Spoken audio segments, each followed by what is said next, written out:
Hey everyone, this is Ryan with From Corners Unknown. I hope you're all doing well.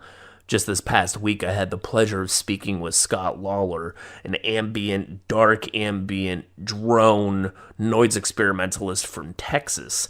And I learned of his music just a couple months ago when he reached out to me, and he wanted to talk with me about his music and do an artist conversation. And he sent along a couple of albums, and I listened to them and loved what I heard. And after kind of clicking through to his full discography on Bandcamp, I was quickly overwhelmed by the amount of work he has produced over, say, the last 5 to 6 or 7 years. He has well over 200 releases on his personal Bandcamp, and that does not include releases and tracks he's contributed to compilations on other websites and other labels around Bandcamp and around the web that I'm sure I've never even heard of before.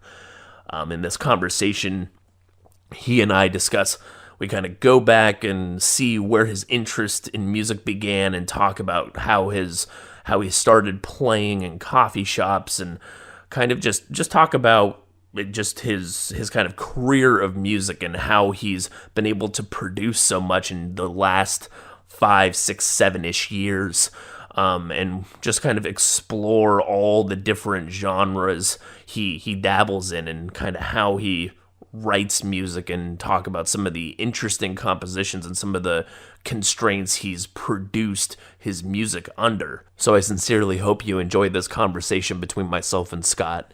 We are definitely planning to do a follow-up conversation in, say, a year or so, just because Scott has so much work and there's so much more I want to learn and absorb from his discography. I think it warrants a follow-up conversation, and maybe even more conversations going into the future, kind of following his work. And as I absorb more of his albums, we will be able to discuss them in more detail.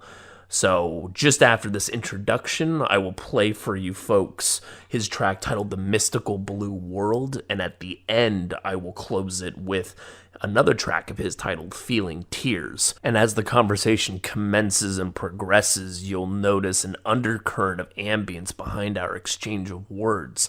And these tracks come from Scott's album titled Journey Through the Boots Void. As always, thank you so much for your continued support, and thank you for any and all support you can give Scott and his immense body of work.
can you take me back to, like, I don't know, when you first started getting into ambient music, and kind of describe what compelled you to start crafting soundscapes in the genre, just because you have such an interesting, you incorporate, you kind of have the darker ambient and then some of the more ethereal and lighter ambient with some nice piano textures mixed in some neoclassical stuff. So, like, could you just, I don't know, go back as far as you can remember and how you got into this?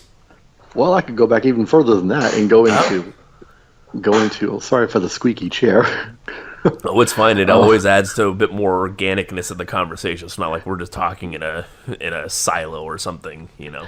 Yeah, but yeah, I can even go back to further to when I first started getting interested in music. I've always been interested in music when I was little. My mom told me, like, when I was 2, that I destroyed her Elvis collection on a record player, because I was like, being the whole DJ thing, scratching the records and all that other shit. So yeah. I just demolished her Elvis collection, and she said, if I had that now, it'd be worth a lot of money.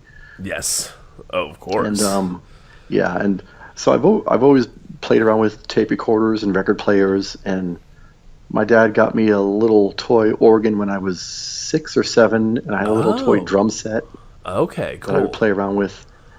And later on, I got interested in creating sound collages with records and tapes. Like, I would take, like, George Harrison's Wonderwall. It came out in 1968, and combine it with like old Pink Floyd and Blood Rock and Led Zeppelin and just crazy shit like that. And when you say collage, and this is me learning more about music, because I'm not, my vernacular, my understanding of all the terms, it's very limited still.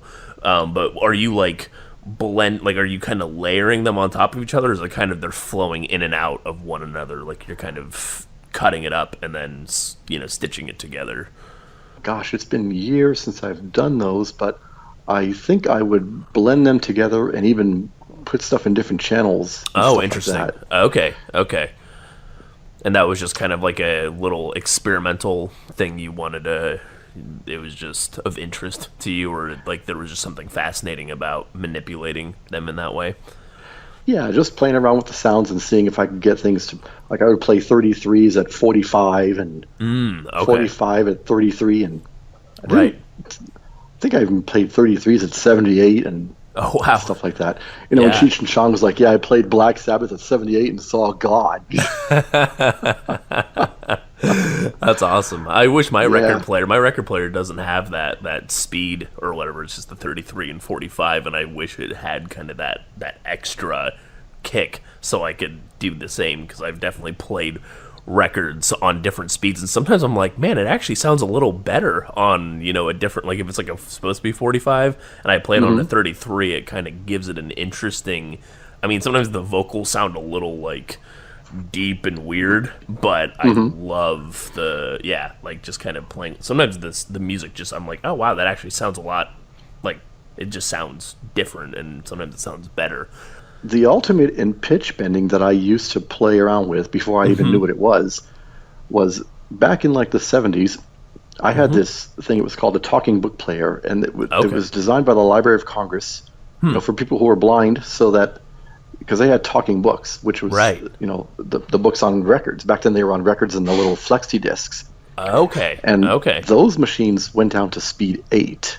Wow. And so I would take a 33 and put it on speed 8. Awesome. So, there's like real pitch bend there. Wow, that's actually really cool. Okay. That's crazy. And you would just would you take something like that, and were you recording this kind of stuff, or were you just like sitting there and just messing around with it and just seeing what would happen? Sometimes I would use a tape recorder and record it. Other times I would just sit there and listen to it. Okay, interesting. What about it was like fascinating to you? Like, were there certain aspects that you're just like, oh, there's something just really neat about the way it sounds, or? Yeah, it just sounded really different, and I liked the way that it was just totally different from what it was supposed to sound like. Right.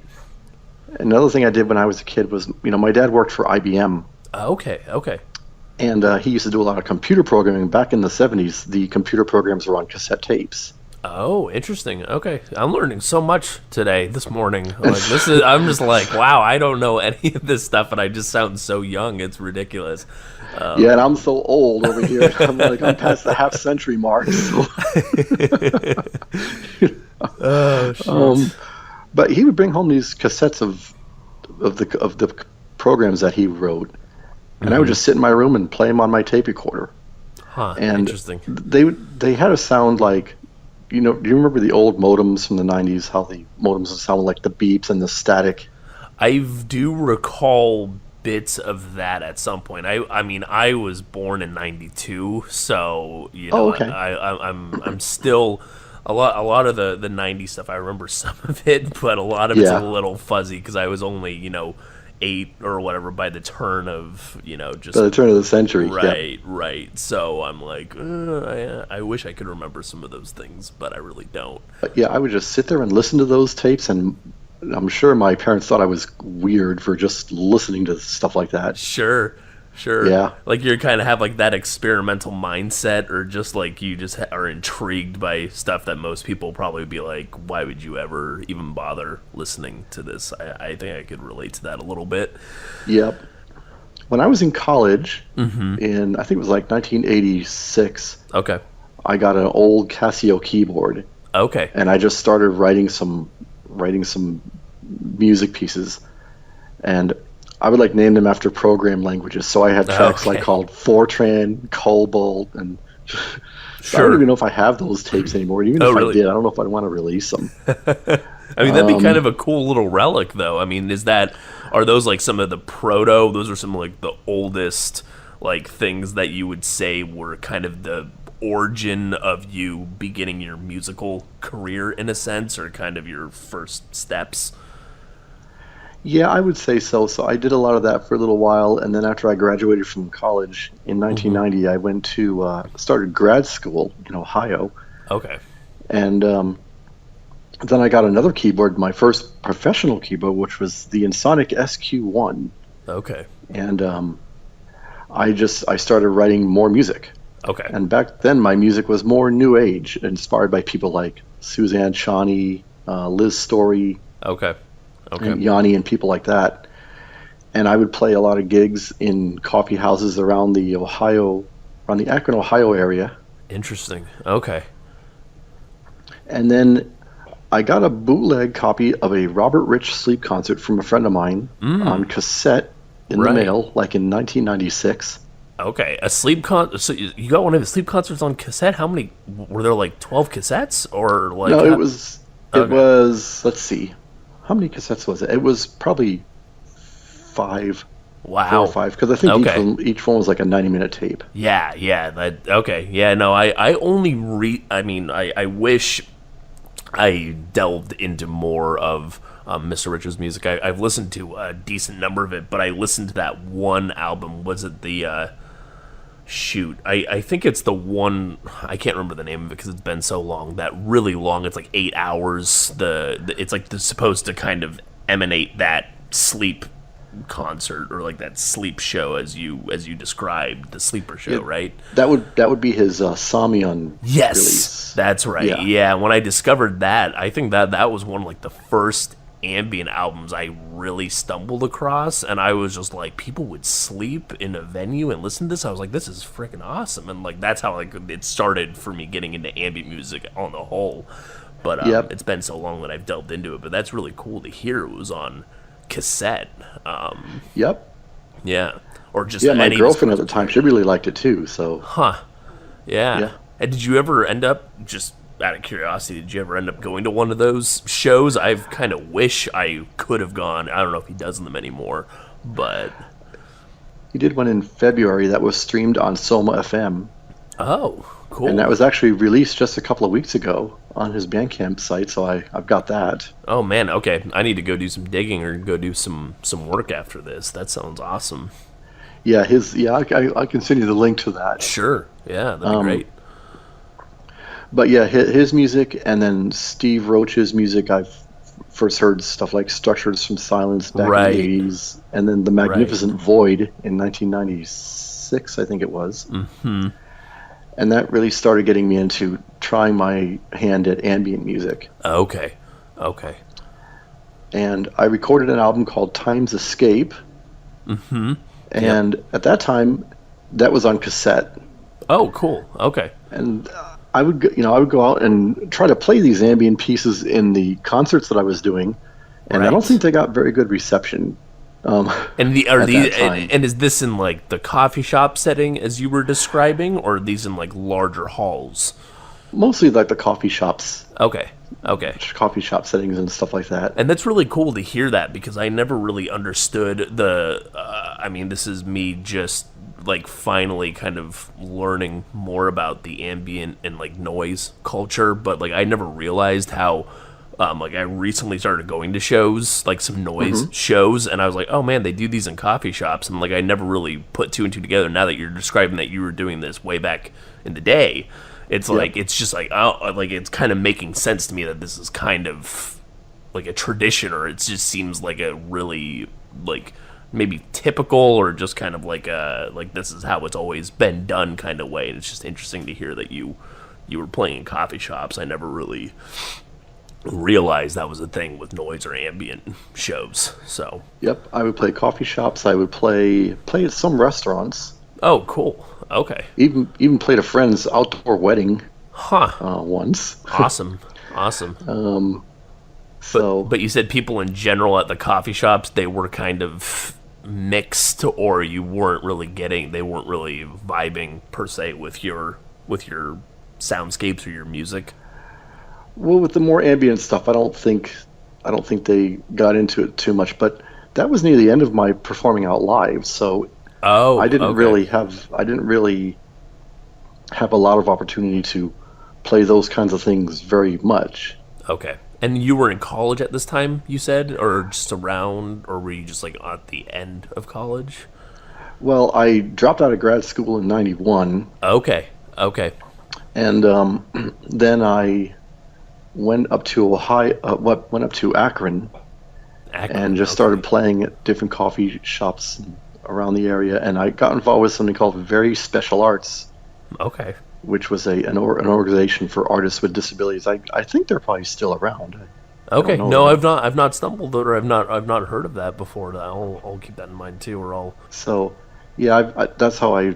And then I took like a 16-year break from music, from like 1999 to, I guess it was 13, from 1999 to 2013. Wow. Okay, that's a long time. And what kind of just life and just family and stuff like that, or like what was the reason? Yeah, part of it was I moved down to Florida and I started working for an assistive technology company in sales and then in tech support. Okay. And I just didn't really feel like playing a whole lot. I played a little bit here and there, but I mean not like played out and things like that. Right. But after I sold my keyboard, I just wasn't interested in playing anymore for a while. And then when I was interested in playing some more, I had a hard time figuring out which keyboard I wanted, because most of them had these touch screens, which is an accessibility nightmare for someone like me who can't see anything. So I see. But I finally got an Ensoniq TS12 from Craigslist in 2012. And then somebody introduced me to Paul Stretch. I don't know how I found out about it, but I've heard what that could do to music, and I was like, oh, I'd play around with this for a little while. So I started writing more ambient stuff, and a lot of my earlier stuff from that time, you could tell I use Paul Stretch quite a bit, but I've gone away from doing that. Sure. As my music has evolved, and I've discovered more plugins and different things like that. And what was it? I guess.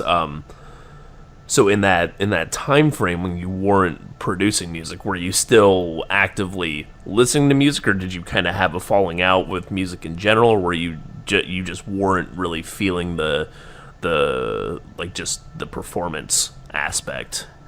Yeah, the performance aspect. I mean, I was still listening to a lot of music, and I played when I when I used to go to church, which was a long time ago, Yeah. there was a little church up here in Euless, Texas, that me and my wife and our kid used to go to. Okay. I got into their music ministry and played for a little while. But they were all a lot younger than me, and they didn't take rehearsals very seriously. Is that it doesn't sound like that's too surprising given like maybe their age, like if they just are kind of screwing off, right? Or they don't really. Well, yeah, and the other thing is they had the advantage of being able to read the sheet music of whatever they were playing and practice all that stuff ahead of time, and I couldn't because I didn't have a keyboard at home. Right. So the guy would go through the changes with me once. I would rehearse it once with him to go through all the chord changes, and then I would just play it. Right. And in the rehearsals, they didn't really want to practice a whole lot, and I was like, man, this is just annoying. These guys. Yeah. And I'm at a different level, not to say that I was better, but Sure. I was at a more mature level, and so I just left. Yeah, that makes sense. That makes sense. How long did you stick it out for? Was it just a couple rehearsals and you just moved on pretty quickly thereafter?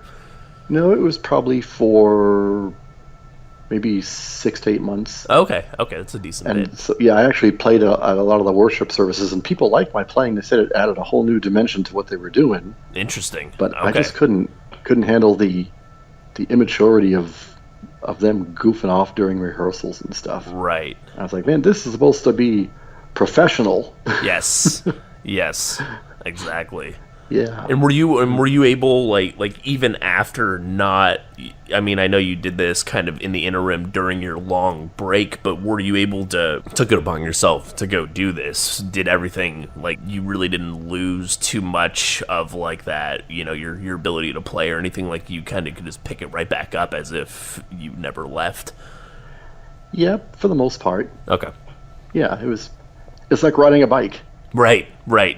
I mean, yeah, I could understand that. It's just I don't play any music myself, or I've never really tried. So I'm like, you know, I can understand it when somebody tells me, but I've not experienced it myself. So sometimes I feel like a bit dissociated or disconnected, if that makes sense. Oh, okay. So you're doing that for a while, and then how did you get back? Like, what was the moment that you were just like, okay, I'm gonna start producing music, and you're churning? I mean, there's so much. There's been a prolific or quite an immense amount. I mean, I started following you on Bandcamp after you emailed me a few months ago, and like almost every week when I check my phone or I'm like looking at my phone, it's like, oh, Scott released a new album. I'm just like, Jesus, like how? You know, it kind of was just.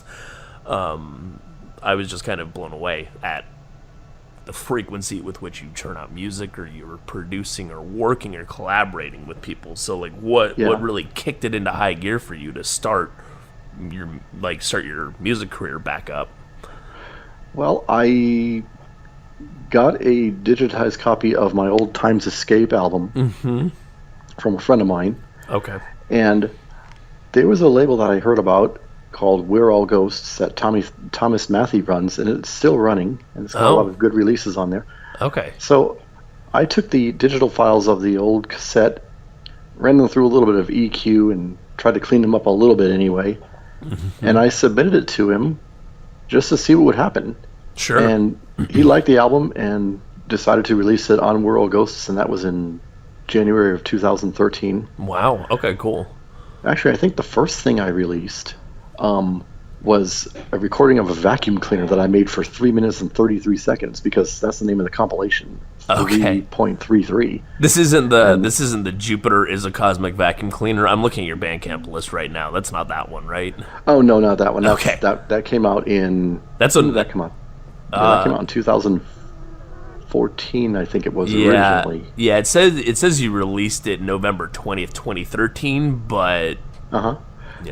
Yeah, that sounds about right. November 2003. That wasn't originally on my Bandcamp. It was originally on 45 Echo Sounds. But when I put these things on Bandcamp, I try to put the original release date of it up there. Oh, I see.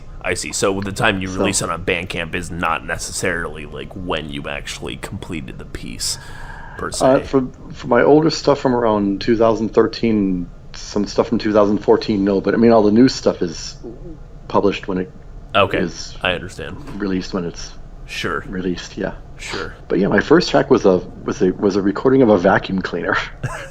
So Did you just hit? Did you just turn it on and hit record, and you're just like, all right, that's it, or did you Yep. like, wow, okay, yeah, I think I may have run it through a little bit of reverb, maybe. But What he did wanted it- a track that was 3 minutes and 33 seconds. I'm like, okay, so I'll just record my wife vacuuming the house.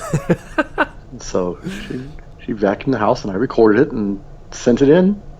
And what did there they? you How did they receive it? Was it? There's like, oh, this is cool.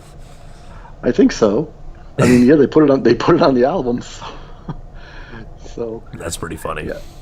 And then I released something something on the Distimbria.cc label, which is no longer in. That piece is actually no longer in print, so it's going to be. Well, it's on my album called the Year of the Snake, the 2013 compilation. Okay. I think the track is called The Ebb and Flow of the Cycle of Time or something like that. And Okay. it's my first piece where I really got into manipulating samples Okay. and stuff like that. Sure. And that was Sure. done in 2013 too. So then that was kind of the so getting Time's Escape released or getting kind of getting somebody's interest in it back in 2013. Was that kind of a catalyst for you to be like, oh, like people like just finding somebody that was interested enough in your work to give it its time of day and such? Like, did that kind of instill a desire to start producing music again or start playing it just because? Yeah, and what I would do was originally I would submit things to different compilations. Oh, like first. just single pieces, like just one-off tracks, or just like single compartmentalized tracks. Okay. Yep, I would just release tracks to different projects on different labels Okay. because I felt that was a good way to get my name out there Yeah. to a lot of different people aside from just releasing full albums on specific net labels. Yes, that makes sense. Because if I'm part of a compilation, that compilation is probably going to get a lot more downloads, yes. and then people will hear my stuff more. Yep. No, that's actually a really good point. I never even really thought about that, as opposed to just throwing a bunch of stuff up on Bandcamp and then almost nobody would just find it if you're just uploading it yourself per se, but then kind of putting your tendrils out into the music world by contributing tracks. That makes a lot of sense. Yep. Yeah. Yeah, I've done a lot of that for the last 5 years or so. Okay. But I'm not contributing much to compilations these days. Okay. One of my plans is to release all the different tracks that I've done on compilations in different sets according to year. Oh, cool. Okay. And then in each year, I've got like a couple of hours of unreleased material that was composed during that same year. Oh, interesting. And that would be going from 2013 forward to present, essentially? 2013 to 2017. Okay. And what would you say is like the rate or like the number of compilations you contributed to each year? I mean, we don't need specific numbers, but I know that you like how many, like were you churning them out like every couple months, like each year, or how frequently were you doing that? That's a good question. I know I contributed to 4 or 5 of the Album in a Day compilations, and those were done. There was one specific day that they would set aside for artists all over the world to create one track in a 24-hour period. Oh, cool. And then all those tracks were uploaded, and then they were turned into Album in a Day, whatever volume it was for whatever that day was. Oh, neat. And it was really cool to do those because I felt a sense of community with everyone else who was putting tracks out because they would talk about their progress on things. Throughout that whole day, like were you like Yep. guys in a chat or something, or like sending emails or something like that, or More Facebook conversations. okay, that's awesome. So you had from midnight Friday night until midnight Saturday to get your track done. Oh wow, And That's so I pretty was able to turn out tracks for that. Although one compilation, there was this one really cool sound that I liked on my Roland, and I lost it. Maybe because one of the kids turned the keyboard off, and then I had to turn it back on. It took me like 4 or 5 hours to find that sound. Really? So I didn't actually start making that track until like 10 o'clock at night on Saturday night. Oh shit! So you had like 2 hours or whatever, or Yeah, like something oh like my that. god, Jesus! Did you even how did you even do that though? Because then you'd have to account for upload time, right? I mean, they probably need did they impose a really hard deadline like 11:59, no questions, sort of thing? Yeah, well, 11:59 where you are. Okay, okay. It was only like a 10-minute track, so it wasn't too hard to do.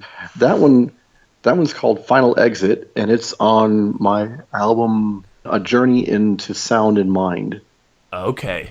Okay. Let's see, I think it's how many tracks on that album? I think that album has 16 tracks. I think it's maybe track 7 or 8 on that album. Yeah, I'm looking at it. I think I just found it. The one with the Journey into Sound and Mind. And it has kind of the crow sitting on the branches of like that withered tree. I think. I guess so. I mean, that's what it looks like. Yeah. I never remember the descriptions that people give me of the artwork, and I should probably put that in there in the notes so that people who are blind can get a sense of the artwork, what the artwork looks like. Sure. No. Yeah. They're to make it more accessible. Right. No. They're a hefty number. Yeah. There are a bunch of tracks on this one. It looks like there are 15. So it's a pretty hefty. Yeah. That's a double album. That's more of an intro to my work since I have so much stuff on Bandcamp. Yeah. Yeah. And most of the tracks, well, it's got some unreleased stuff on there too, but most of the tracks it's got links in the description from where a lot of those tracks came from. I see. So okay. Yeah, Final Exit. That's probably one of my more really different tracks too. Yeah, I see it. It's 10 minutes and 1 second. So yep. No, that's awesome. But how? So how? I guess to speak a bit more to those. So how many did you do of those? Song in a day, album in a day releases. That's an interesting project or an interesting idea.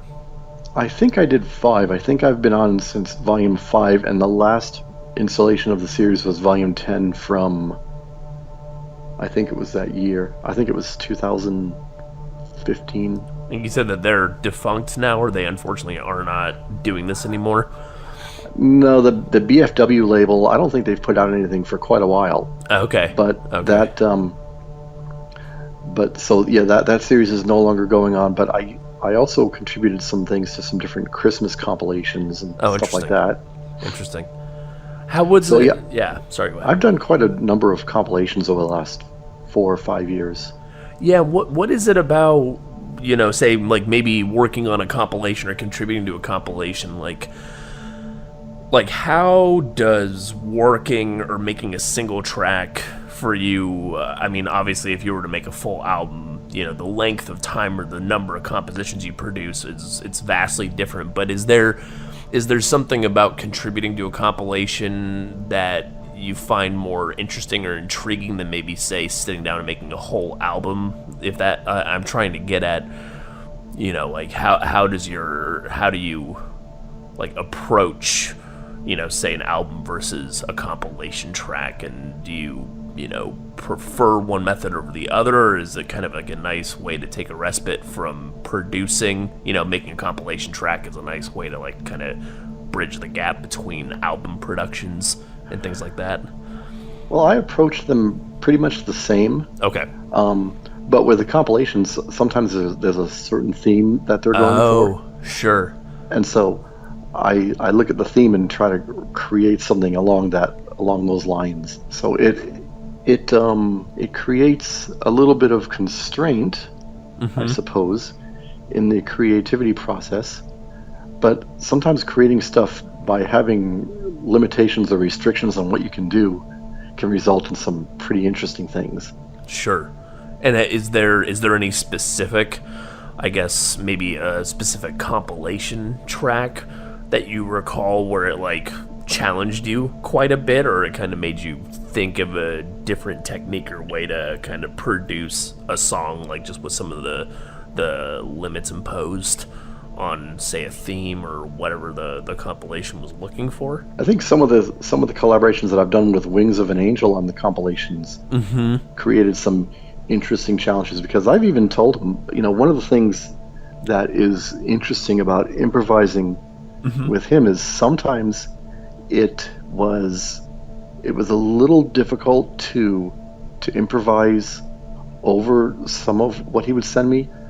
They weren't in particular key, a particular notation, like a particular chord or chord progression. Oh. And so I told him once, I was like, working with you is really cool, because a lot of times it's analogous to two old friends just taking a walk in the woods. We don't even know where the hell we're going. Right, you're just kind of wandering and talking and just having a day or whatever. Yep. And a lot of times on these collaborations, I'll listen to a little bit of what someone sends me, but a lot of times I won't even listen to the thing. I'll just hit record and play it for the first time, so I have that. It's almost like it gives you that vibe of two people just doing something on the spot. Yeah. With no preparation. Right. And have you found that to be like that? I don't know. Whenever when some folks mention that, or like some ambient, I guess I haven't spoken with too many musicians who do like a whole lot of improv per se. Is there something really exciting about that for you, and like does it create any, like, do you ever get really apprehensive about it? Because like that would scare the shit out of me. It's like, oh, I'm just listening to this and I need to do something like right on the spot, or I need to like just kind of get a fresh take and hope it turns out well. Like, do you ever have any concerns about that, or is it usually pretty smooth sailing? Most of the time it's pretty smooth sailing. There are sometimes when I get a little bit nervous about where to go. Sure. And sometimes if I'm not sure where to go on a certain track that I'm improvising on, I just won't play for a couple of minutes until I get a sense of what's going on. Sure. Okay. Where I feel comfortable again playing over what's playing in the background. No, that's interesting. And is it? Yeah. I'm trying to like wrap my head around that too. Like when you listen to somebody else's work and you're improvising, like is there? Yeah, I don't know. I'm just trying to get at when you're doing the improvisation, like how that just kind of unfurls from you, like when you're listening to somebody else's piece, like how I don't know, like like what's going on in your head. Pardon me. Like what's going on in your head when you're like listening to somebody's music and you're like, oh, how can I, enhance this, or how can I, layer this in to make the track more interesting? Just like what your thought process is on the spot while you're doing this. Sometimes what I'll do is, I'll listen, I'll listen to the track a little bit. And while I'm listening, I'll be at my keyboard and I'll just go through sounds and try to find a sound that I think fits the timbre of whatever the other person is playing. And then I'll just start recording and start playing while listening to what they're playing. And sometimes I worry about hitting wrong notes, but I find that if I worry about hitting wrong notes, then I'll end up hitting wrong notes. So I just try to get out of my way and just let everything go naturally the way it would, without thinking about it so much, because I remember this one track I recorded. It was it ended up being called Dark Night of the Soul, and I think it's on one of the Albums in a Day compilations. Sure. It was on volume 9 maybe. Sure. And I had the hardest time coming up with an idea. I was like, what am I going to do for this track, for this volume? I'm not quite sure. And I would play something and I would think about where I was going to go with it, and nothing sounded good. So then I just turned the recorder on and just started playing, didn't think about anything about the music. And that's what came out, was Dark Night of the Soul. And it's one of those things where you've heard people talk about getting in their own way in the creative process. Right. And I think that happens, I get in my own way when I start trying to consciously plan and think about what's going to come up next. I see. And would you say that is kind of a method you employ in some of your just the releases you put out on Bandcamp, like a full album, say, like, do you kind of let it just naturally pour out? You don't do too much, you're not trying to like rigorously construct, like you kind of come up, like you kind of have an overarching concept, theme, idea, and then you kind of just start delving into it and seeing what comes out. Do you not really think too hard about how to construct each composition? Most of the time that's true. There are a couple of albums where I had ideas and wrote multi-layered Sure. tracks for different things. Sure. The 3 or the 4 that come to mind are Show Me the Glint of Light, The Dark Descent and Up to Reascend, Obscure Secrets from the Dark Side of the Cosmic Temple, or whatever the hell that thing's called.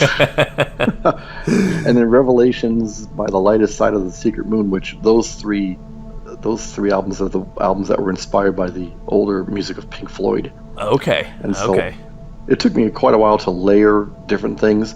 And it's funny because I find that the stuff that I spend weeks on to record, and actually like Show Me the Glint of Light, the title track to that album, which goes back to my New Age days, which was inspired by like Suzanne Chani and other people like that. Right.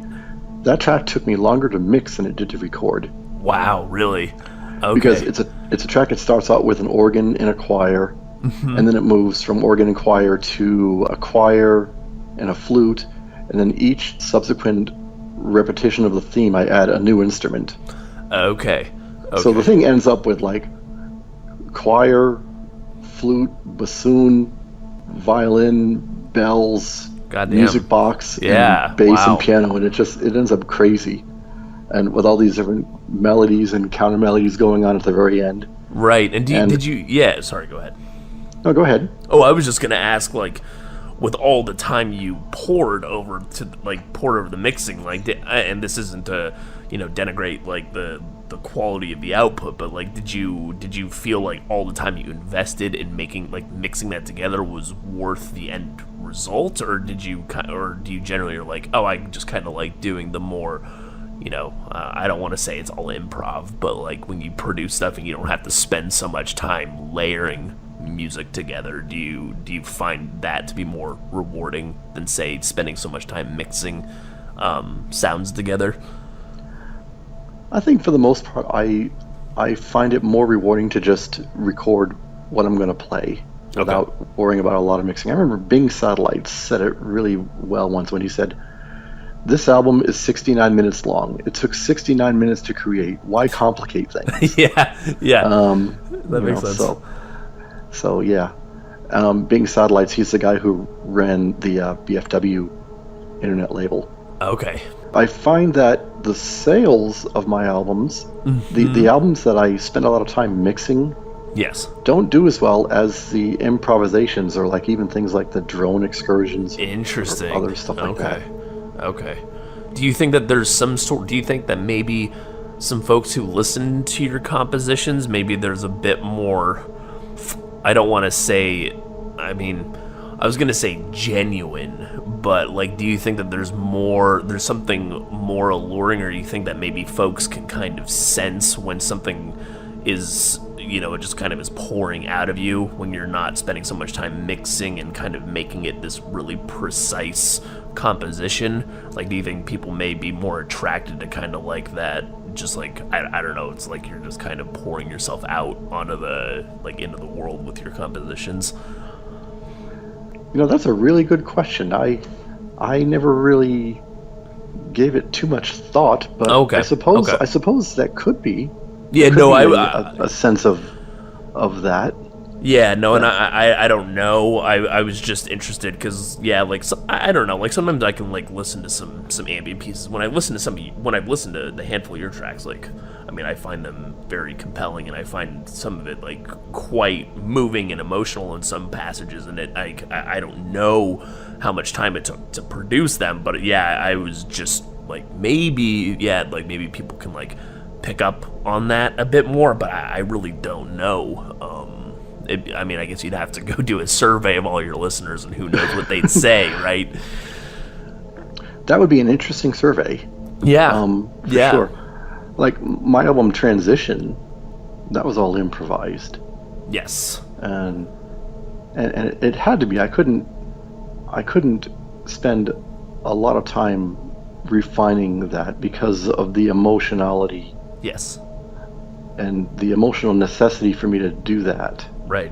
Yeah, no, I think I could get behind. I think I can understand that. Yeah, I actually listened to that album a good number of times. I found that one to be very moving and just just a lot of emotional density kind of packaged within it. And it's one of those things. I say this with ambient albums frequently, but there are certain ones where it's just like you listen to it and it's going, and you just kind of wish it never ends, almost. Like it kind of just, because it's just so engrossing.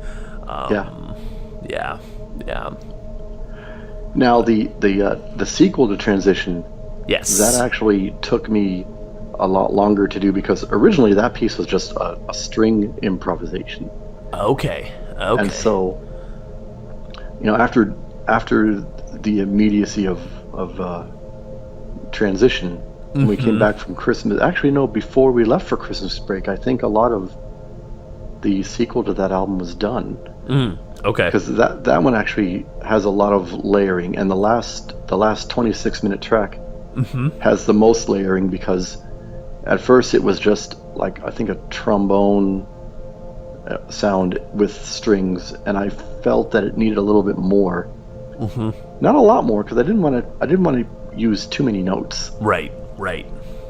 But I wanted to put some notes in the spaces between where things weren't happening so much. And so, so that album actually took me a little more time and a little more precision to get. And what was the way I wanted it? What's the exact name of that one again? It was Transition, and then it was I'm looking for it.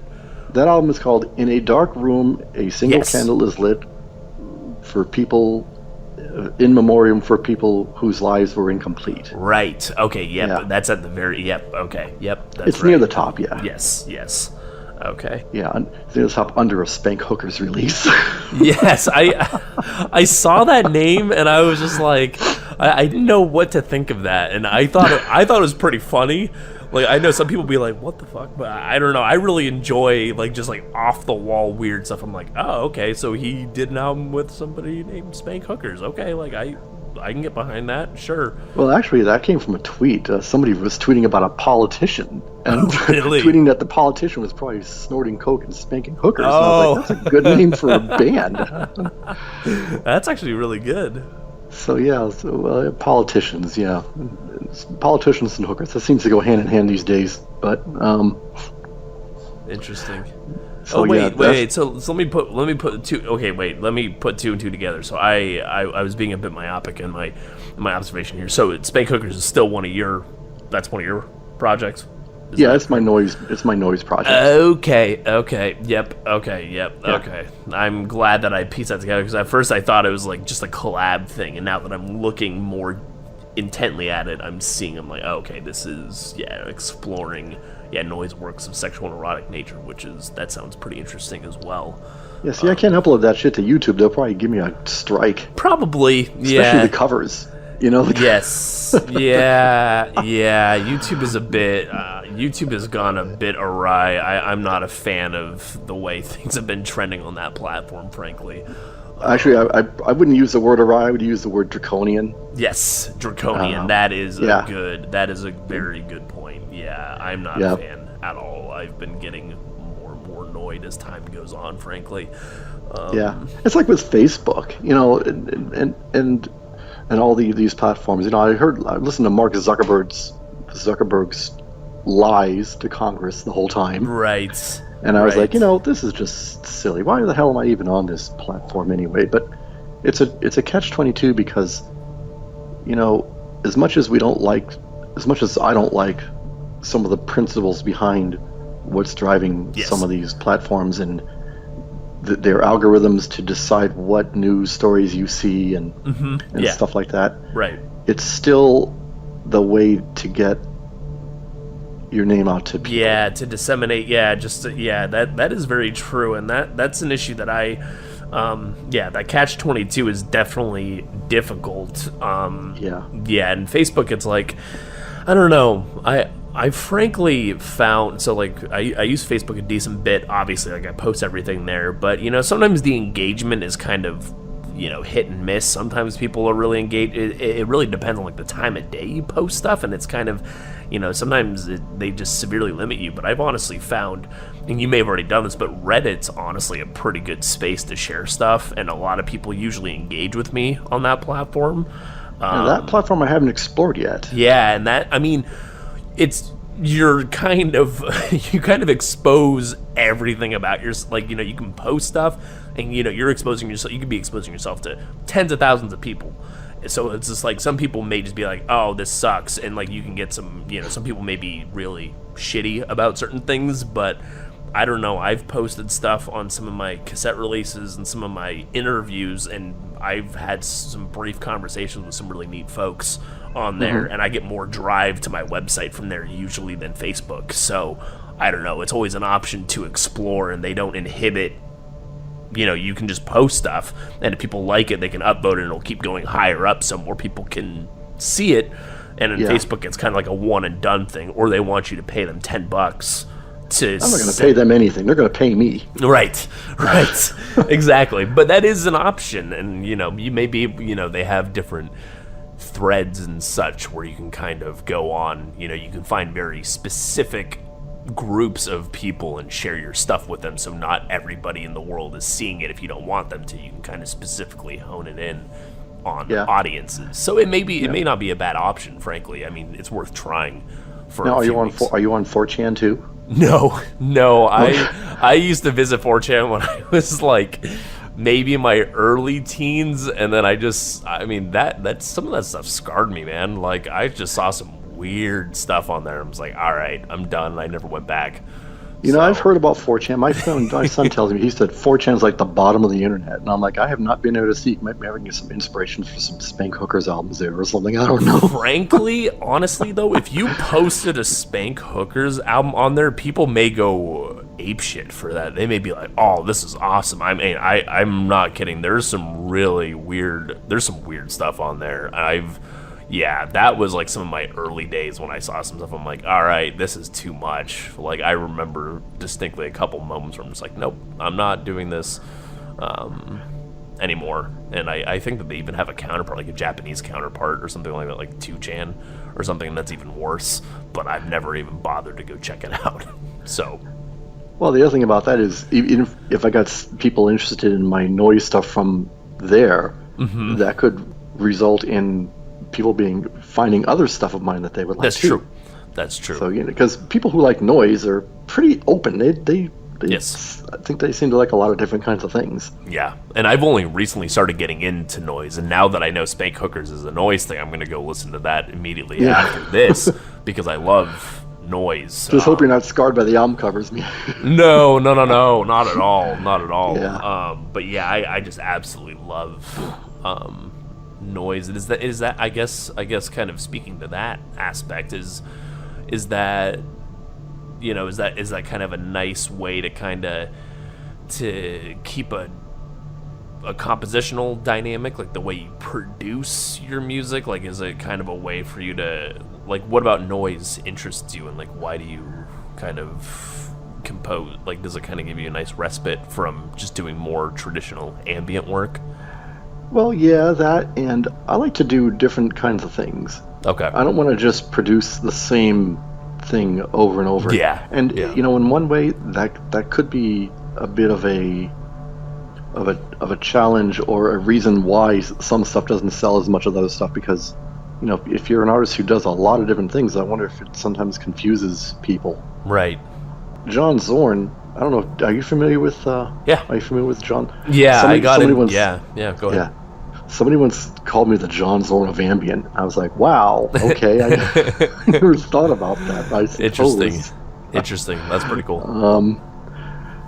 But yeah, the noise stuff is just more to do something a little more fun and not so serious. Sure. and not so contemplative, and just to be different. Yeah. Yeah. And do you find like when you approach doing the noise stuff relative to your ambient stuff, like do you get like a different like are you typically in like a different mindset, or are there different feelings you're trying to, I mean, based on the album description of the most really, prolonged partial sensory deprivation as your album describes, and I kind of read a bit of the intro or the album description. Yeah. But like, are there just different mindsets that you need to be in, or like they're just just certain feelings you want, like you think that should be separated out into different projects? Is that essentially the... Yeah, I would say different feelings and different themes would be separated out into different projects, because my noise stuff, I mean, a lot of that is I just play around with different plugins and get different effects on things. Right. I don't really there's not really a lot of improvisation in the noise, although I guess there are noise artists who improvise. Yeah. Yeah, no, I've been to like one or two shows, like noise shows, and some people are just like, oh yeah, I just totally made that up on the spot. And I'm like, really? Goddamn. Like, some people they can pull off some pretty neat stuff. Yeah. And sometimes you would never know unless you ask them, right? I mean, sometimes people are so locked in, or they just know their stuff so well. We'll try that. I remember I played a gig once when I was in Ohio. It was a coffee shop. Yeah. And they paid me in coffee beans. Oh, really? Yeah. Was it like did they actually was it by weight, or were they like actually like counting the number of beans? No, it was by weight, but they gave me the beans at the wholesale price.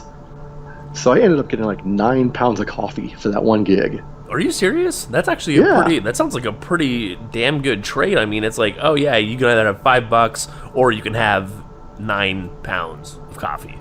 And one of those pounds was like Hawaiian cone, which goes like $45 a bag. So really?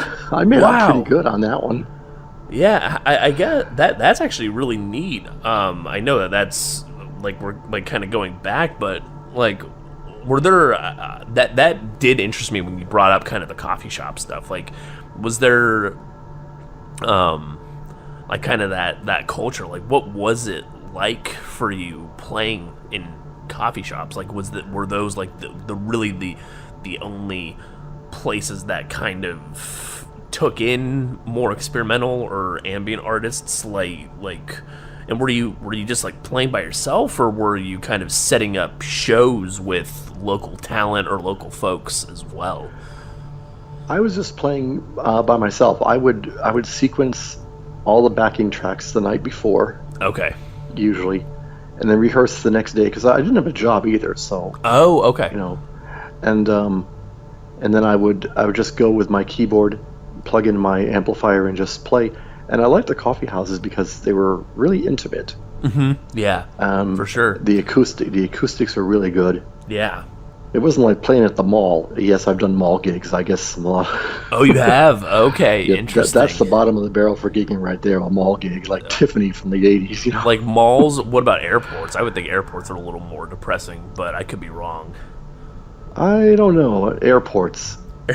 Never played at the airport. Okay, I should write like a concept album protesting the TSA and premiere it at an airport. Why not? No, I'm not trying to. I've walked by some folks. Like, yeah, when you're at a mall, I seldom go to malls. I just can't do large crowds that well anymore. I just have a hard time. I can't either. It's terrible. Yeah, I get really apprehensive. Like just large numbers of people. I just get annoyed with people generally. But yeah, I've seen some people and they're like, oh, they're promoting their new album and they're playing at, the Portland airport. And I'm like, man, it just depresses me to see that. I don't know why. Like, it's just such a, because like everybody's just like walking by, like nobody's really there to like engage with music. I don't know. There's just something about it when I saw like a couple musicians and they're like promoting like an album and they're just playing their violin there. I'm just like, man, I don't know. There's just something that deeply affected me when I saw some people doing that. I'm like, man, that sucks. But maybe it doesn't. Maybe it doesn't. I mean, it's just I would think most people that are at the airport would be super indifferent to what you're doing. I would just think people are like, I want to get food and sit down and just get out of here. Like, nobody really cares. But yeah. Yeah, the airport. That reminds me of an episode of Wings. Do you remember the show Wings? No, no, this is. I mean, you can educate me on this. Wings is a comedy TV show about these two pilots who have a private an airplane charter company called Sandpiper. Oh, okay. And there's another competing airline called Air Mass, and there's this immigrant cab driver guy. And so in one episode, he just starts playing guitar, and he starts playing, Michael Roll the Motor Show, and he's playing that on his guitar. And this dude throws money in his guitar case. Oh, really? And he's like, "Oh man, you dropped your money," and the waitress is like, "No, that's for you. It's a tip because he likes what he's playing." And then he starts playing and changing the lyrics to like somebody's hair is in the mail, and he just goes on playing this same song forever, for over and over and over at the airport. And it just reminded me of that episode. It was pretty interesting. Playing at the airport. Yeah. But beyond, so kind of going back to just like the coffee shop setting though, like it just more intimate, and like I don't know, did you get like, I don't know, I've been to a number of shows at coffee shops, and I could say usually the intimacy and kind of the acoustics, at least the one I went to recently, like it was more like a harsh noise kind of thing, or like experimental noise, and like just like the way the reverberations, like it kind of is a nice, it kind of encapsulates it well, kind of like the harder floors and like the tight space, like everything reverberates nicely. I mean, it is pretty damn loud, but the coffee shops, the acoustics were really good, and it, to me, that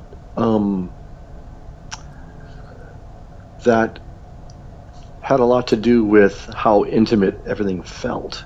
Sure. I mean, I can't see the people, so I do everything by sound. Right. And so, just when something doesn't sound really echoey, it just has a more intimate and homey vibe to it. Okay. And it was really nice to play in those kind of places. Playing where there's a lot of reverb, it was more unsettling, and I felt more of a distance from the audience. Sure. And that kind of thing. Sure. And what was, like, I guess, like, were there any specific shows, like, any ones that you, like remember extremely well from, like, say, a coffee shop, or, like, one of your earlier shows that like, was there a certain moment, or, like, a certain show that, like, really, I don't know, like that just went really well, and, like, it, like, or were there any interesting shows where you kind of, I don't know, learned something interesting about yourself by playing in a live setting, or... Actually, I don't really remember, because all that was... Wow, that was all over 20 years ago, playing in the coffee houses and stuff like that. Yeah. So I don't really remember a lot about if there was any one particular show that was better than others. I know there were some venues that were probably better than other venues, because I also played at some restaurants and stuff too. There was this vegetarian restaurant that I would play at, and they'd give me a free meal, and then pay me whatever cash it was, plus give me a free meal. So that was pretty cool. Yeah, that's pretty neat. And what kind of so it was like vegetarian, like, was it like consistently you were kind of hitting the same spot, or were you kind of like meandering around other areas in the city you were in? It was mostly the same restaurants, and actually, it was a vegetarian restaurant, and I'm a vegetarian, so that worked out pretty well. There you go. Yeah, for sure. So you don't do live shows anymore? You don't really do that at all anymore? No, the closest thing I've done to doing a live show actually was when I would stream stuff live on Stillstream.fm when I was an internet DJ. Okay. I would play live sets on there, and a lot of my albums, some of them are performances taken from those sets. And then okay, interesting. Most of my Desert Nocturnes series was live performances on Stillstream. Let's see, what else is live? Above the Firmament was a live set, and I think Always Present But Never Seen was a live set. Okay. When I released stuff that I performed on Stillstream, I put like the date that it was performed and all that in the notes. Sure. Yeah. So you don't do any of those live streams anymore. No, I was doing the blind fight for a little while. Okay. That was my internet show, Okay. and I did the show from 2008 until 2016. Oh wow. Okay. So you were doing DJing stuff. So even though you started churning out more music, say you said like 2013 ish, right? Yeah. So before that, you were just kind of doing kind of just like mixing or just like pulling together a bunch of stuff that you enjoy for people to listen to. So you were still engaging with the music in that way. Is that okay? Okay.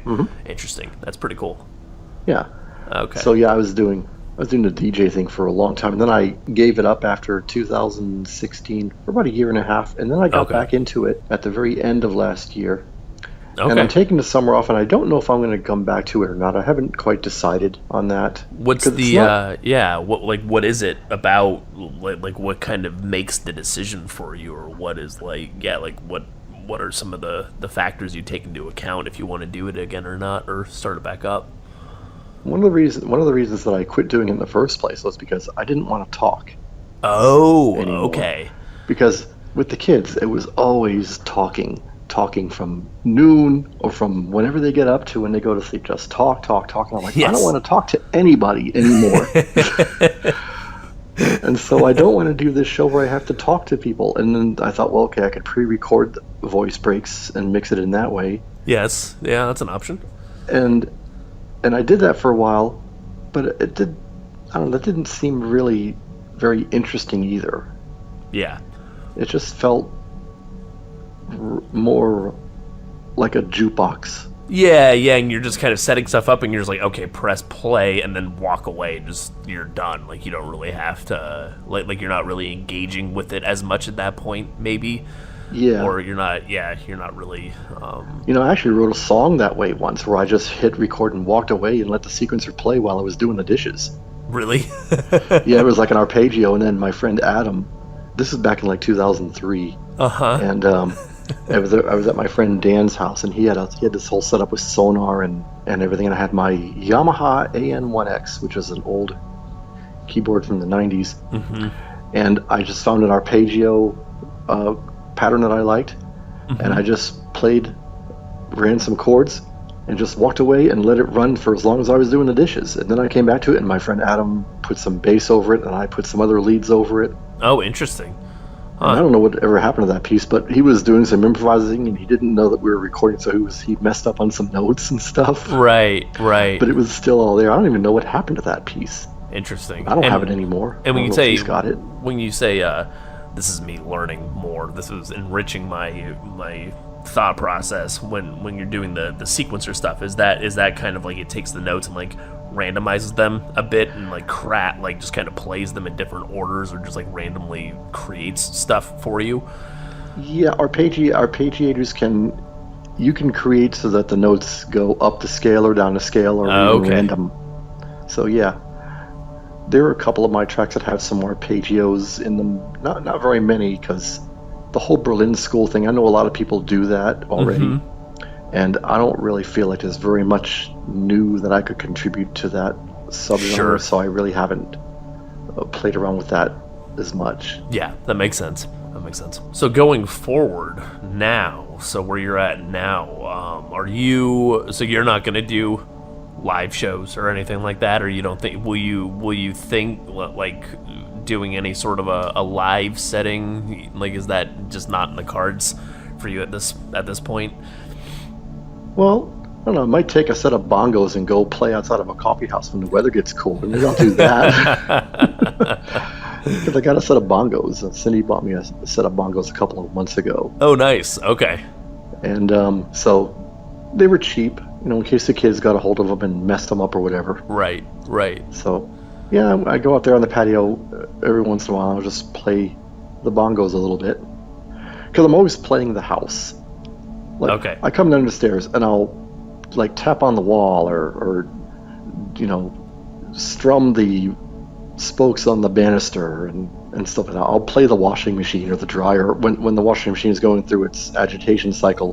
Right. I'll pick up on the rhythm of it and improvise while I'm just sitting there waiting for it to get done or whatever. Interesting. So, yeah, I've always done stuff like that. Like, how do you kind of experience just like ambient sounds like that sounds actually pretty interesting, the way you just described that, kind of like listening to, say, like a washer. Like, I know exactly what you mean, like when it's kind of ramping up to finish, or like it's getting near its end and it's kind of going a little nuts, or it's kind of jostling around. Like, do you find a lot of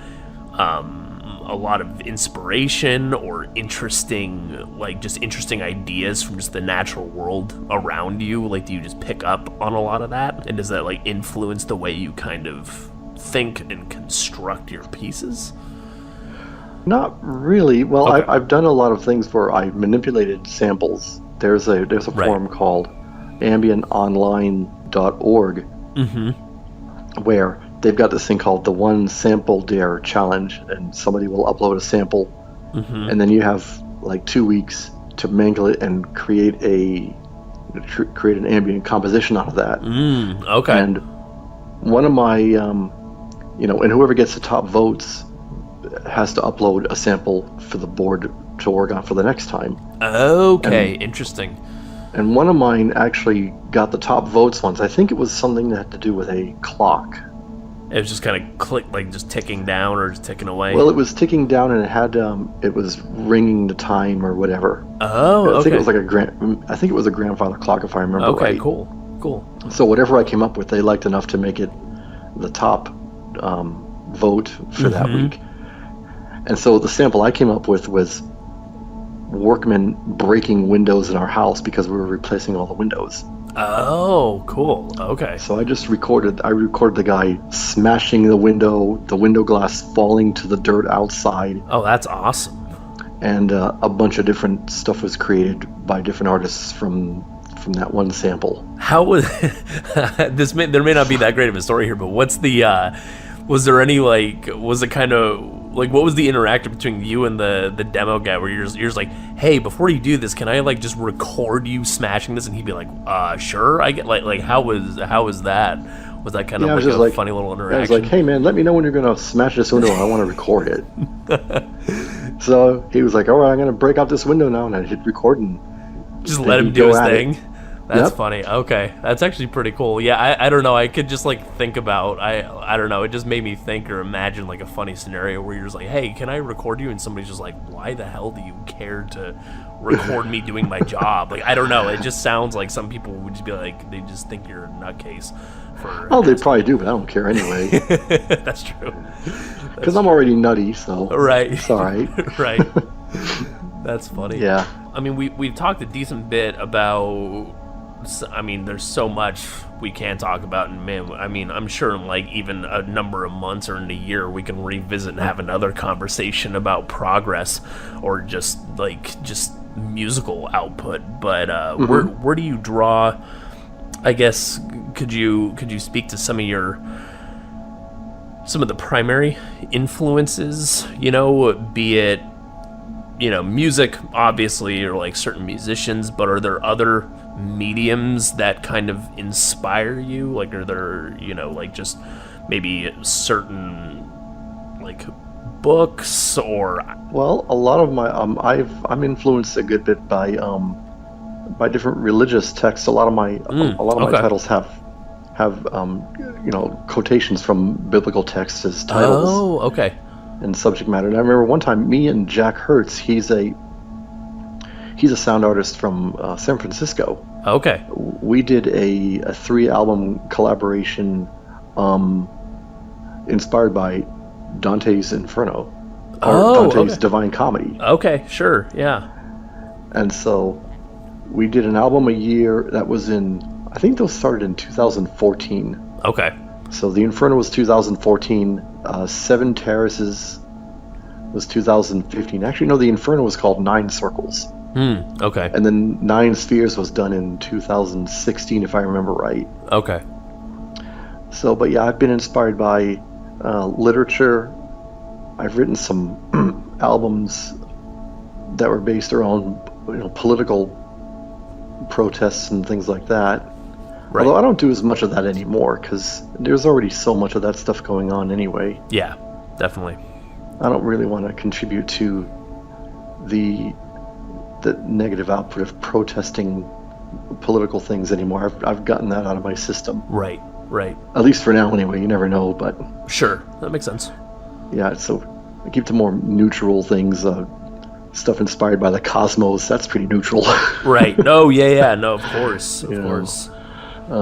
Except for the albums that were inspired that I wrote for my brother. Right. Yeah, those 3 albums. Other stuff is inspired by those are mostly my inspirations. In terms of music, though, I'm inspired by a lot of different stuff. Steve Roach, Robert Rich. I guess some of the noise artists like Merzbow. Yeah, sure. Makes sense. And things like that. Okay. Tangerine Dream and Klaus Schulze. Sure. They were big inspirations. And then I guess outside of, I mean, we can keep going on. If I miss anything about your musical output, but like kind of where you're at right now in life, like how are, like what kind of stuff are you doing day to day? Like I remember when we were exchanging some emails, you said it seems like you go camping a good bit, or you kind of are out in the world a decent bit, or kind of going, just kind of going out into nature and such. Well, we did that a little bit, but summer camping is just too hard. It's too hot, and so probably in the fall that'll pick back up. Sure. But one of the things that I'm having a bit of an issue with is how often to release stuff. Okay. Because in a lot of ways, I release a lot of material. Yeah, definitely. And so sometimes I think, well, maybe I should take a break for a while and not release so much stuff. Just to kind of build anticipation or something like that. Well, or I think about that, but then I remember what someone said, that when you get fans, they have an expectation that you're going to deliver a certain amount of content. Yeah. And for me, that ship has already sailed. Yes. Yeah. So I don't know. I'm still trying to figure out what's the right balance for all that. Yeah. I mean, have you seen, as you've been going along and you've been building a following, I couldn't speak to the how large it is, but have you definitely seen kind of that growth, and have you really experienced that sort of expectation from folks, and has that influenced the way you compose music, or are you pretty indifferent to it? Well, I don't worry about that a whole lot. Okay. I make music because I like to. I'm not one of these artists who, if I start making music because of what people have an expectation of, or it becomes a product, I'm just going to quit. Yeah, that makes sense. Yeah, I don't want to do that. But I got a pretty good following on Bandcamp. I think it's about almost 400 people. Oh, geez, and that's following your artist page? Yeah. Oh, wow, that's impressive. Like when I log into the artist app, it says so many fans. Yeah. That's honestly a pretty cool, and like just as an aside, because I'm using that now for my Bandcamp stuff, and I was like, man, it's kind of neat to see how many people are like actually following the page, and like you have such a direct line to interact with those people. You can just like post straight to them, like nothing, like there's like no bull crap like, oh hey, only X number or X percent of people will see this. It's like everybody will get that message, which is really awesome. And I'm like, man, the people at Bandcamp, like they're doing, maybe there's some stuff that I'm not seeing that's not that great, but overall, like the apps are really well designed. I'm really impressed with how they've set all that stuff up. Yeah, I like the artist app. Yeah. Now the Bandcamp app itself has some major accessibility issues, but the artist app seems to work pretty well. Yeah, and it's like it's pretty slick too. Like it doesn't seem like too cumbersome with a bunch of stuff. Like it just seems like you get enough of the, it's chiseled out well enough, but it's not like there's not just endless like sub tabs and like it's pretty intuitive to pick up, and you can figure out how to use it pretty easily, I think. Yeah, and I'm one of these people who I like simple. Yes. I mean, my setup it's a keyboard plugged into a USB port on my computer. Right, right. I don't have a mixer. I mean, I got VSTs, and I've been thinking about, every once in a while I think about getting into like, VST instruments and stuff like that, because there are a lot of blind people I know who use Complete now because it actually talks, so you could hear all the parameters of everything you're trying to adjust. Oh, interesting. Okay. But I mean, that's a big learning curve, and I don't know if I want to do that. I'd rather focus on creating art. Yeah. Or creating my music. Like, given all, so kind of, and like coming back into music, and like starting to release music in 2013, and where you are now, like, are you like, with just how prolific you have been, is like, was that something you were expecting to become? Like, were you expecting this to become such a large artistic output when you kind of started getting back into it? Like, did you expect to be doing so much work and collaborating with so many artists, or is it kind of, did it just happen and you're just like, oh crap, like, this is... Well, I think it just happened that way. Okay. I wasn't really going into thinking I'm going to release a ton of music, because at that point, I mean, I was a little familiar with Bandcamp. Yeah. So I didn't know a whole lot of artists on the site or anything. Sure. But with collaborations, I just started reaching out to people. And Wings of an Angel, a dude from Israel, Wings from Israel. Cool. He calls himself a sound magician. That's awesome. He and I have done a ton of collaborations. We've got a set of collaborations coming out later in this year, which is all the tracks that we've contributed to different compilations since 2015 when we started working together. Okay. And it's called Wings of Flight. Okay. So it's got 4 volumes right now, because neither one of us are really submitting stuff to a lot of compilations. Sure. But the Wings of Flight, actually the 4th volume is like alternative versions of some tracks that are on other collaboration albums that we've done. Okay. So interesting. Yeah, that series is going to come out, I think, August through November, I think. Oh, wow. Is. Okay. Sweet. Yeah. But just on the whole, like, just the amount of output, like, are you kind of like looking or kind of reflecting on how much you've put out? Like, is it a little surprising, or are you just like, was it just like completely natural? Like, like at no point was it overwhelming per se? Like, it was just kind of a natural process for you? I think it was just a normal, natural process for me, because I mean, I drink more coffee and I sleep less than anyone else in the house, so I see. That's part of how I'm going to be prolific. And I'm a stay-at-home dad, so the kids are in school now, so I can work during the day too. Oh, okay. At least when they're in school. Sure. But a lot of my compositions I do at night, just because it's just something about the nocturnal hours. Because I'm a night owl. Okay. I am not, by nature, I'm not a morning person. I think the only reason I'm a morning person is because I have to be. Yes, makes sense. But there's always been some allure about the night. When I was a kid, my parents would say, "Don't stay up all night." I'd stay up all night anyway.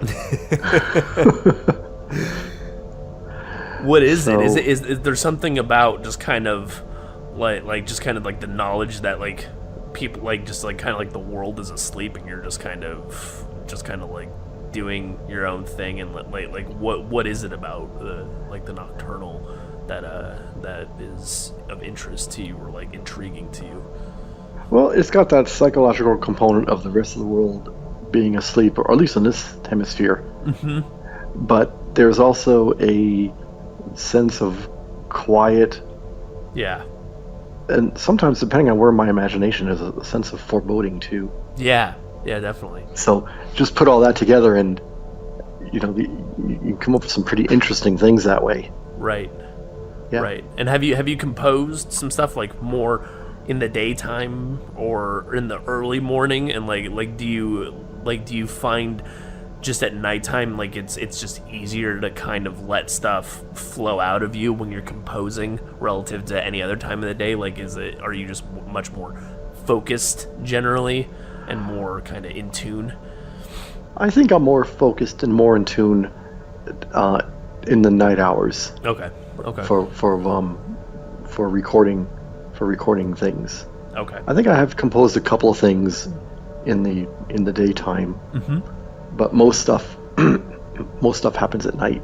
Okay. Yeah. So how with the number of years you've been working on your output and kind of like proliferating so much music, like how we've already touched a bit on, how much you've outputted and how like you've kind of poured out a lot more than you maybe originally like set out, or when you like what you were originally anticipating. But from where you are looking back, like is there were there any like crossroads or interesting places along the way, or like people that we talked about, like the one artist from Israel, like have you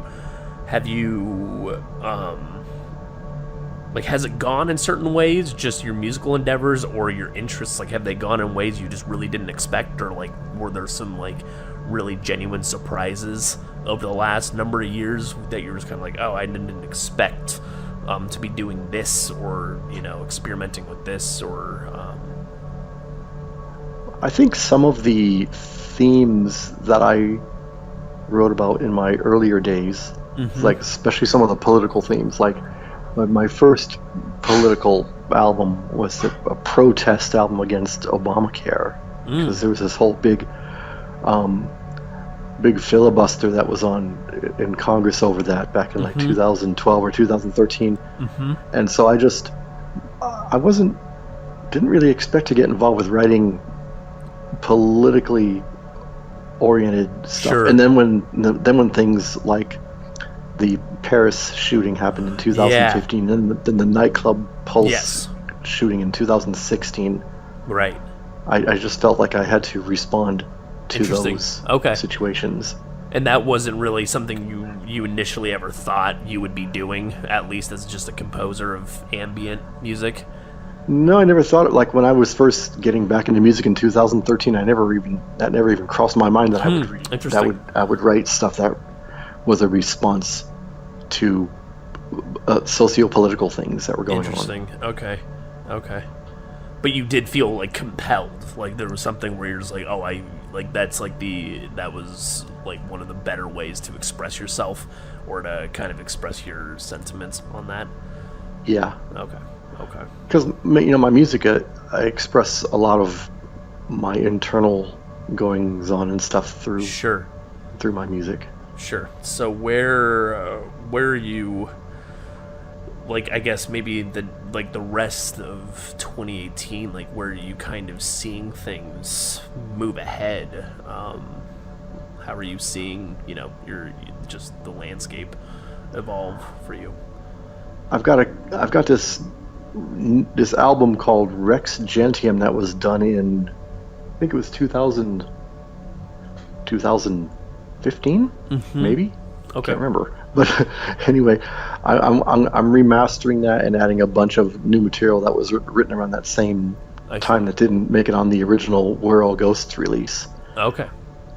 And for 2019, I'm going to start re-releasing or reissuing my Easter cycle. Okay. Which started in 2015. Was that 2000?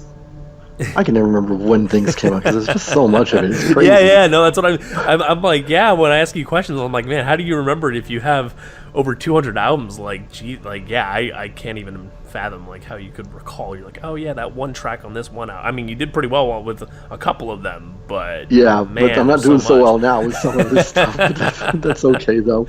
Yeah. No, it's I'm not holding it against you or anything. I just I'm surprised you can remember some of it just based on how much there is. It's pretty astounding.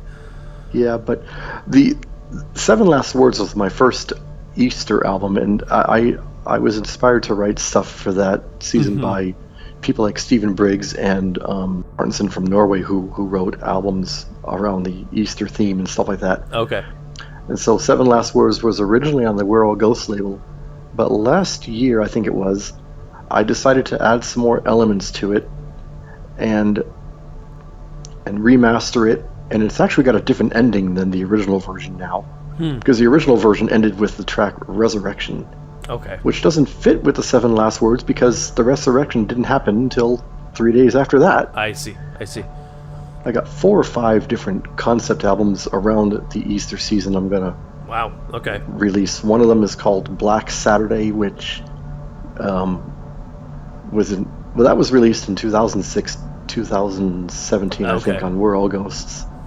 Okay. That album is inspired by the notion that Jesus descended into hell after his burial.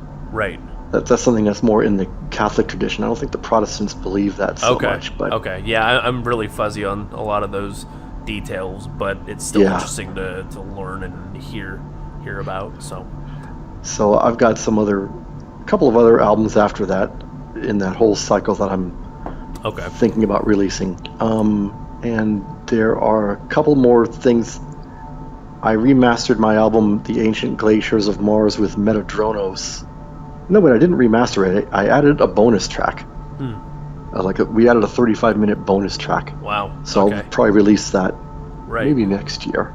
Right. Well, shit. Yeah, it sounds like you have a good amount of work. I mean, it sounds like you have a lot to really continue working on going forward. Do you even see is there any sort of finality, or is you're just gonna keep plugging away until? I mean, have you with just the amount of work?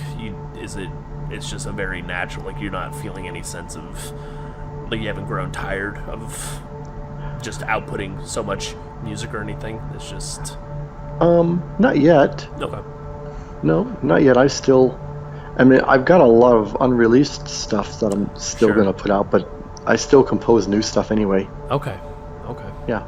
Awesome. Well, I very much appreciate you taking time to speak with me. Yeah, it was great speaking with you and learning more about your breadth of work, and I'm hoping we can reconvene later on down the road when I have more time to digest all your compositions. Well, I appreciate you giving me the opportunity to be on the program. Thanks.